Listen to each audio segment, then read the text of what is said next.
টাকা টাকা আর শুধু টাকা। দিন শেষে আমরা সবাই তো এই টাকার পিছনেই দৌড়াচ্ছি, তাই না?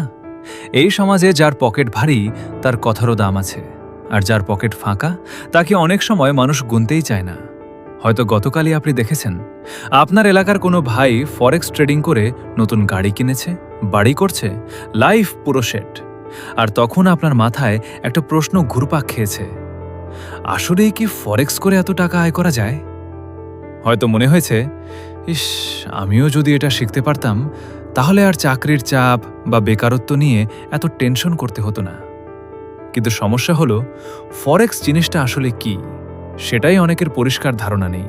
তাই আজকের ভিডিওতে একদম সহজ ভাষায় জানবো ফরেক্স ট্রেডিং আসলে কি, এটা কিভাবে কাজ করে, কারেন্সির দাম কেন ওঠানামা করে, এটা ব্যবসা নাকি জুয়া, কত টাকা দিয়ে শুরু করা যায়, আর নতুনদের জন্য এটা কতটা ঝুঁকিপূর্ণ।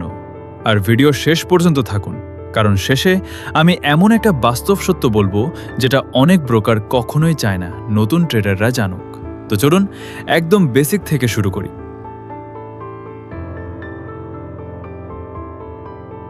ফরেক্স শব্দটার পূর্ণ অর্থ হল ফরেন এক্সচেঞ্জ, মানে এক দেশের মুদ্রার সাথে আরেক দেশের মুদ্রার বিনিময়।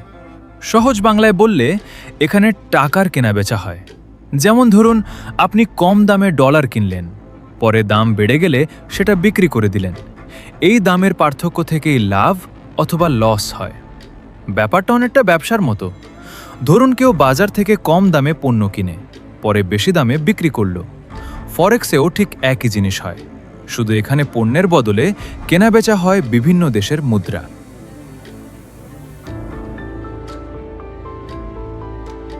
এখন প্রশ্ন হলো, কারেন্সির দাম কেন বাড়ে বা কমে? এর পেছনে কয়েকটা বড় কারণ আছে। প্রথমত, একটি দেশের অর্থনীতি। যদি কোনো দেশের ব্যবসা বাণিজ্য ভালো চলে, বেকারত্ব কমে, অর্থনীতি শক্তিশালী হয়, তাহলে সেই দেশের মুদ্রার চাহিদাও বেড়ে যায়। দ্বিতীয়ত, সুদের হার। যখন কোনো দেশের ব্যাংক বেশি সুদ দেয়, তখন মানুষ সেই দেশের মুদ্রা বেশি কিনতে চায়, ফলে সেই কারেন্সির দামও বেড়ে যায়।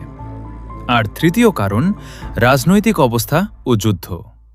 কোথাও অস্থিরতা তৈরি হলে মানুষ নিরাপদ কারেন্সির দিকে ঝুঁকে পড়ে, ফলে এক দেশের মুদ্রার দাম পড়ে যায় আর অন্য কারেন্সির দাম বেড়ে যায়।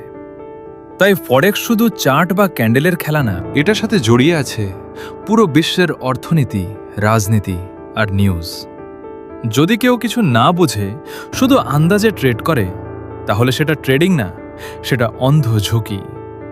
এখন আসি ফরেক্স মার্কেট কিভাবে কাজ করে। এখানে সবকিছু পেয়ার বা জোড়ায় জোড়ায় ট্রেড হয়, যেমন EUR/USD বা GBP/JPY। মানে আপনি আসলে একটা কারেন্সির বিপরীতে আরেকটা কারেন্সির শক্তি বিচার করছেন। যদি মনে করেন ইউরোর দাম বাড়বে, তাহলে বাই করবেন, আর যদি মনে করেন কমবে, তাহলে সেল করবেন। আপনার অনুমান ঠিক হলে লাভ, ভুল হলে লস। এখন আসি সবচেয়ে গুরুত্বপূর্ণ বিষয়, লিভারেজ। অনেক ব্রোকার বলে, আপনার কাছে কম টাকা, সমস্যা নেই, আমরা আপনাকে বড় অঙ্কের ট্রেড করার সুযোগ দেব। এটাকেই বলে লেভারেজ। ধরুন আপনার কাছে $10 আছে, কিন্তু লিভারেজ ব্যবহার করে আপনি $1000 ট্রেড করতে পারছেন। শুনতে দারুণ লাগে, তাই না? কিন্তু এখানেই সবচেয়ে বড় ঝুঁকি লুকিয়ে আছে, কারণ লাভ যেমন দ্রুত বাড়ে, লসও ঠিক তত দ্রুত হয়।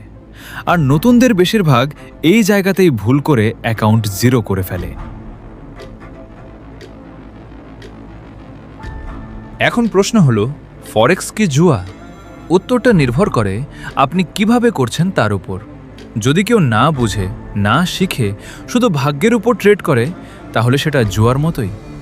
কিন্তু যদি কেউ সঠিকভাবে শেখে, রিস্ক ম্যানেজমেন্ট করে, ইমোশন কন্ট্রোল করে এবং পরিকল্পনা নিয়ে ট্রেড করে, তাহলে এটা একটা দক্ষতা ভিত্তিক কাজ। তবে একটা বাস্তবতা মনে রাখতে হবে, ফরেক্স খুব সহজ না। অনেক মানুষ দ্রুত টাকা আয়ের লোভে এখানে আসে, কিন্তু বেশিরভাগই কয়েক মাসের মধ্যেই টাকা হারিয়ে বের হয়ে যায়, কারণ তারা শেখার আগে আয় করতে চায়। আর এখন বলি সেই গুরুত্বপূর্ণ সত্যটা, অনলাইনের সব ব্রোকার আপনার বন্ধু না। কিছু ব্রোকার এমনভাবে ডিজাইন করা থাকে যেখানে আপনার লসই তাদের লাভ। তারা বেশি লেভারেজ, বোনাস আর লোভনীয় অফার দিয়ে নতুনদের বড় ঝুঁকিতে ঠেলে দেয়। তাই ফরেক্সে নামার আগে সবচেয়ে গুরুত্বপূর্ণ বিষয় হল শেখা, ধৈর্য রাখা এবং বিশ্বস্ত ব্রোকার নির্বাচন করা। আজকের ভিডিওতে আমরা শুধু একদম বেসিক ধারণাগুলো জানলাম। ভিডিওটি ভালো লাগলে মতামত জানাতে ভুলবেন না।